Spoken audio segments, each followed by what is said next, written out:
The moment I realized Dead Letter Department was more than just another indie horror game was when I tried to save. See, Dead Letter Department only lets you save once per playthrough. You are blocked out from saving the game a second time. If you can't finish it during that second run, you have to start over.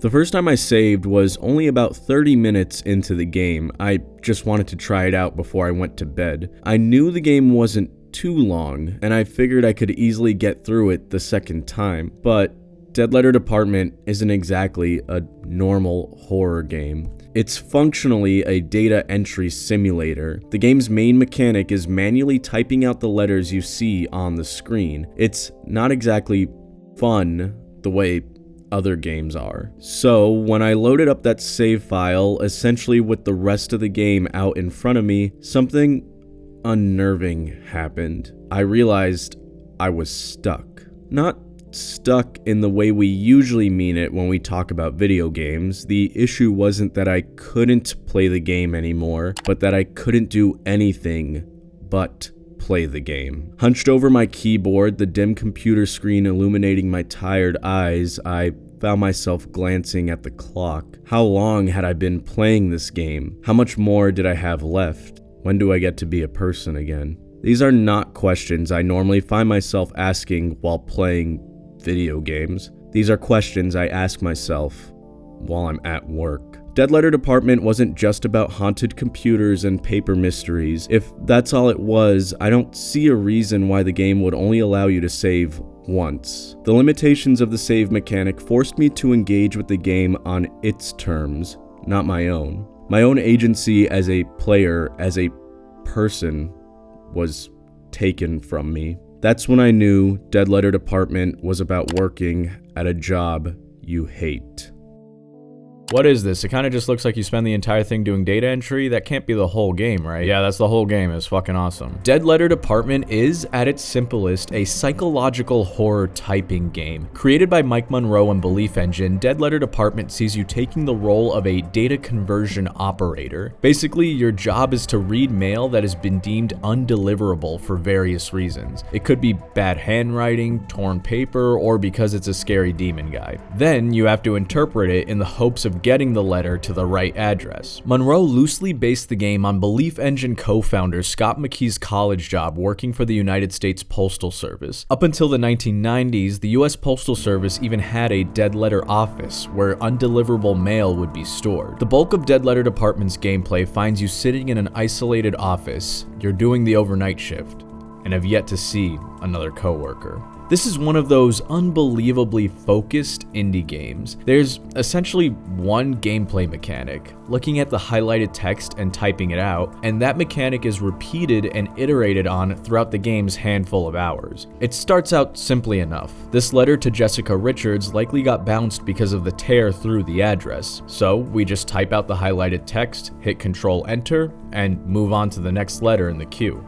The game keeps you on your toes in a few different ways. Sloppy handwriting and obscured text are some of the more common reoccurring challenges. Sometimes you gotta decipher as much as possible in the hopes that the game's automated address system generates the correct text. The answer may also lie somewhere else on the letter, like recognizing that the sender is in the same city and state as the receiver. As the game goes on and your character starts to lose their grip on reality, Dead Letter Department starts playing with the kind of puzzles it gives you. Letters will start to shift around, leaving you idle with the hopes that this swirly blob eventually looks like something resembling text. Highlighted portions will fade into a void, leaving you with mere moments to copy the text and then reinterpret it as some sort of cohesive statement. A string of text in a complete circle vibrates off-puttingly until you begin to pick out words, and then suddenly you see a sentence. It's as if you're in your character's head, seeing patterns from nothing as you start to feel more and more stuck in this job. Yeah, the whole game is mostly just typing stuff you see on the screen. That's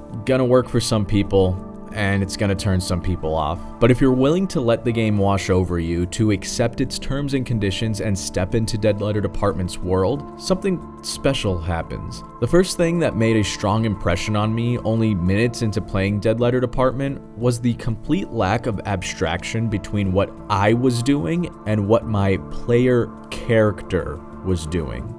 In Resident Evil, Leon may be shooting chainsaw guys, but I am sitting on my couch pressing colorful buttons. There is an implicit pact made between gamer and game, a pact in which all parties agree to ignore the contradictions of this metaphysical ritual. Game designers do what they can to encourage immersion, but there is a limit. Abstraction on the part of the player is a required act, and one that I think most of us aren't even aware we're engaging in. But in Dead Letter Department, there is no contradiction. When I type a word, my character types a word. When I zoom in to see something clear, my character is zooming in to see something clear. When I press Control-Enter to submit, my character is pressing Control-Enter to submit. Even the game's mechanical exposition manages to work in-universe. Again, it's just an accepted trope within video games that at some point a contextless menu that exists outside of the in-game world will pop up to explain what the buttons do. And I'm not saying that's even a bad thing. In most cases, I'd rather a menu pop up and explain a mechanic as clearly and succinctly as it can than have some obtuse justification for an in-universe explanation. But in Dead Letter Department, all the mechanical tips and tricks make sense within the world of the game. And that's just kind of cool. Yeah, a letter explaining how this system works is something my character would need too. Yeah, it makes sense that there would be little post-it notes with shortcuts on my monitor, and those buttons are the same buttons both me and my character would press. This even implicitly forces the player to experience the game on an actual computer. Yeah, you could probably play Dead Letter Department on your Steam Deck, but beyond being annoyingly cumbersome, it would lose that intangible flavor that comes from you being a direct mechanical avatar for your player character. I've never really experienced this in a game before, and it kind of sent me on an existential spiral that even as I type these words, I find myself unable to pull out into the material world in any way that would accurately reflect what it actually felt like. To call this immersive would be a disservice to what the game is doing. Mike Monroe has stated that he wanted the player to enter a flow state, which is just a psychological concept that means being locked in. I can say, at least for me, Monroe very much succeeded. I think this level of player-character symbiosis is a big part of how Dead Letter Department gets away with the more monotonous aspects of its game design. Is Dead Letter Department fun? Not really, or at least not in the way that other video games usually are. But to gamify the parts that feel boring or tedious would be to lose the flavor that evoked this feeling of symbiosis in the first place. And that feeling, the lack of abstraction between player and character, is what makes Dead Letter Department's horror so effective. As a horror game, it makes its first impression with an unmatched atmosphere of emptiness and isolation. Lights off, headphones on is the way to play Dead Letter Department if you want to truly experience what it has to offer. The music and sound design does a lot of heavy lifting here. Its trance-like qualities help lift the player into the stylized monotony of Dead Letter Department's world.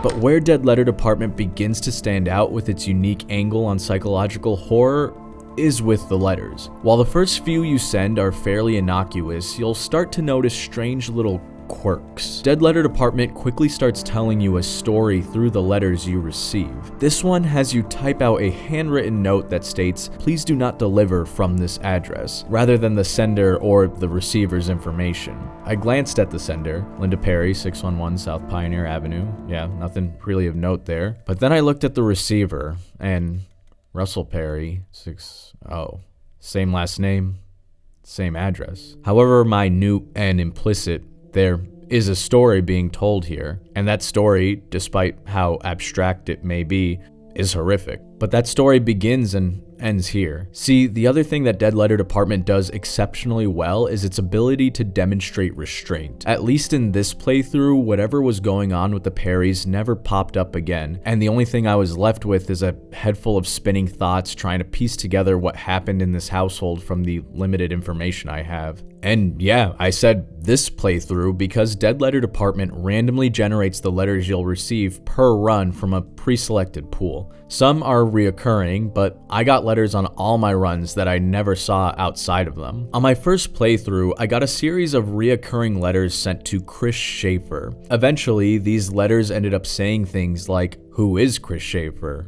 and "Chris Schaefer went missing." Then there was something that was even more off-putting. My per-run randomly generated address was from the same city and zip code as Chris Schaefer. The game lets you sort of form your own backstory at the beginning, but the general subtext is that your character is running from the life they had previously. I began to wonder, am I Chris Schaefer? Did I run away? Did I die? More than anything, I assumed that this narrative was a core part of Dead Letter Department's story and must be one of the consistent letters sent throughout all runs of the game, but that's not the case. On my next 2 runs, I didn't see any letters like this at all. On another playthrough, I got a series of handwritten letters addressed to God, written by a little kid named Jay. Jay pleads with God to help their dad with what is presumably a terminal illness. Over the course of the run, I tracked the story of Jay's father as his illness progressed and eventually became fatal. Dead Letter Department forces you into the role of an unintentional voyeur. You're peering into these people's lives through a cracked open door, enough to see movement, a limb, maybe even a face, but only ever partially, and only ever fleeting. For my money, that's when horror can really be effective. Nothing is scarier than the abstract and intangible. When you quantify something, you give it material properties, and those material properties are limited by their relation to the real world. But when you give someone an address, a note, and a couple of names, the implied horror can be anything, or maybe it could be something even more frightening. It could be whatever reality scares you the most. Now, this whole video could just be about this aspect of Dead Letter Department's horror, but as you glean from the title, that's not the part of the game's horror that made the strongest impact on me. Dead Letter Department begins with you essentially writing your own backstory. A series of options paint the specific flavor of who you think this person may be, but one core through line remains true no matter what choices you pick. You move to a new city to start a new job, and this job is the only thing you have here. You can see right away that your character hasn't really formed much of a life in this new city. The apartment is bare bones, the bed uncomfortable, the fridge empty, and the only view you have is a facsimile of a cityscape made out of unpacked boxes. This is more holding cell than apartment. Rather than living here, you get the sense that the data conversion operator merely uses this as a place to be when they're not working. Whatever that intangible feeling is that we call home is not here. But there is a letter that essentially gives you your only real goal throughout the game: work enough to pay your weekly rent. The game does some interesting things to recreate that trapped feeling in the actual player beyond the aesthetic makeup of the data conversion operator's life. While the bulk of Dead Letter Department sees you sitting at your desk typing, there is another aspect of the gameplay. At the beginning of every workday, you must make your commute. It seems small, insignificant. Had this game been made by a bigger company with some PMC genius looking to cut costs, I could easily see this half of the game getting tossed aside to save money. But beyond the fact that this part of the game is necessary to achieve some of Dead Letter Department's alternate endings, there is a larger thematic purpose that requires the monotony of the work commute. It enhances that feeling of isolation and hopelessness. It gives you a taste of the outside world, that there is more to this life than the job, but you'll never see it. To you, these spaces are no different than a matte background used in old Hollywood film. These spaces do not exist for their own purposes, they exist to get you to work. As the game goes on, these spaces become more hostile, more unnerving, and the horror only increases the closer and closer you get to the office. And when you're here, you're stuck. The only way to get out from your desk is to finish the queue. And when you finish the queue and leave, the game will go to black, the data conversion operator will give us some brief thoughts for the day, and then we will wake up. It's tomorrow, and you have to go to work. Getting home in the early morning hours leaves no time for hobbies, for friends, or for yourself. You end up waking up so late in the day that there's no time to do anything except get ready. You have to go to work. Now, while it is true that Dead Letter Department finds its horror in these external stories you merely catch out of the corner of your eye, it also tells an internal story. On the first day, you'll immediately start getting letters describing, in various ways, the fear of wasting your life and time passing by. On my first day, I got this unnerving postcard. While the game highlighted the address, what I was really drawn to was the writing on the left describing chronophobia. It's a real thing about the fear of passing time. It is often experienced by people with terminal illnesses or prisoners. It's even alternatively referred to as prison neurosis. The postcard reads, "People with chronophobia may have a constant sense of urgency, feeling like they need to rush through tasks or make decisions quickly in order to avoid wasting time. They may also experience physical symptoms such as sweating, increased heart rate, and difficulty breathing when confronted with situations that remind them of the passage of time." You ever feel like a piece of media has torn down the wall that exists between you and it and is staring you directly in the soul? Only a few letters later, you are confronted with another reminder of the passage of time. This one, however, drops the artifice of Dead Letter Department's conceit. There is no address, no sender, just a note, written as if it were meant for you directly. It feels like I'm in some sort of dream or coma, and I keep trying to understand if that fact is true or not, but it evades me every time I try and observe it. Before I knew it, my life had wasted by. Another letter penned to a deceased partner recants the story of the survivor imagining their death for years in the hopes that it would prepare them for the inevitable. Instead, they're anguished in regret at having wasted the time they did have together, not being in the moment. As the game goes on, it does start to feel like someone or something is trying to communicate with you directly. Sometimes it literally is communicating with you directly. Sometimes you have to pick out a pattern out of a string of words. No souls without use. Messages like this almost make it seem like the data conversion operator is making a deal with something, giving away a part of themselves the longer they're staying at this job. It's no coincidence then that the ending I received, and I'd wager most people receive on their first playthrough, is called Possession. The possession ending functionally happens by letting Dead Letter Department play as is. Go to work, type out exactly what the computer tells you to type out, and go home. Rinse and repeat, and you'll end up here, selling your soul and body to some labyrinthian nightmare of technology, not even in control anymore as you leave the office for the day. The you that existed before this job is no longer there.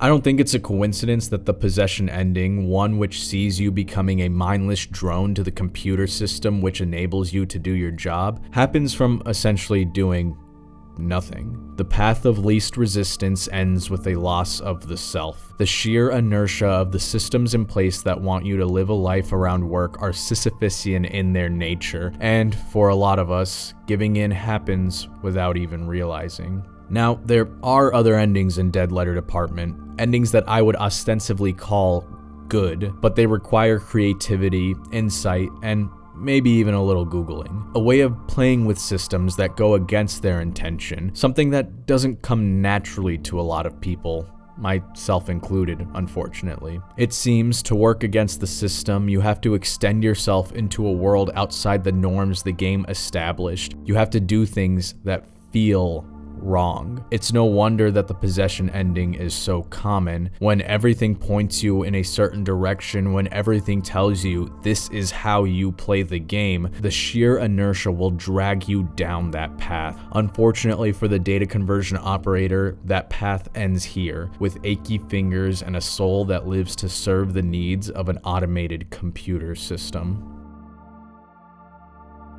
I keep wondering why I like this game so much. On paper, I don't think I should. Its core gameplay isn't exactly fun. My fingers literally did start to ache the longer I played it, and at least one session ended with me developing a migraine. Beyond the uncomfortable physical sensations, the game's horror constantly drew me back to parts of my actual life I'm unsatisfied with. The parts of my life that keep me up at night.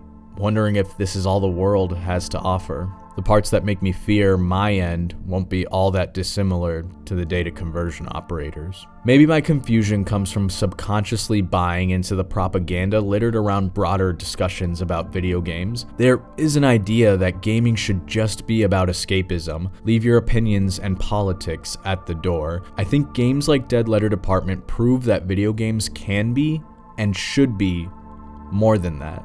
To engage with Dead Letter Department's themes and ideas is to engage with your own beliefs and politics about what work is and what work should be. If I ignored those parts of me, all I would be left with is a few achy joints and a mild migraine. But I believe there's power and catharsis in seeing your soul reflected in art, however unbearable that image may be. Video games, by nature of their interactivity and inherent player agency, are a particularly powerful medium to experience this phenomena in. Dead Letter Department didn't let me escape from the real world. The isolated windowless office of the data conversion operator was not a place to forget about my problems, but a place to confront them. And it did so in a way which video games only could. Its specific, potentially off-putting game design choices set me down a path in which I could do nothing but engage with the game exactly the way it wanted me to. In a world of increasing homogenization of media, where appealing to the least common denominator has slowly stripped franchises of the intangible special sauce that made them noteworthy to begin with, I really admire a game that can be so rigid and steadfast in what it wants to be, even when that want will, inevitably, turn some people away. But beyond all that, Dead Letter Department has my favorite type of horror. A horror which is borderline intangible, relying as much on the soul of the individual consuming it as the concrete material reality of the thing itself. A true kind of horror that sees your life being reflected back at you, stripped of all the good, with nothing but the unbearable fear and deepest anxieties that one strives to keep at bay in their day-to-day lives. It's here where the horror of Dead Letter Department finds itself, and it brings you with it. Ghosts and ghouls, scary as they can be brushed aside. They can be logically or spiritually dismissed. But when the horror comes from the banal and the tangible, escape proves to be an increasingly Sisyphusian task. For Dead Letter Department, the horror comes from the feeling of being stuck at a job you hate, and that is a horror many of us will never escape from.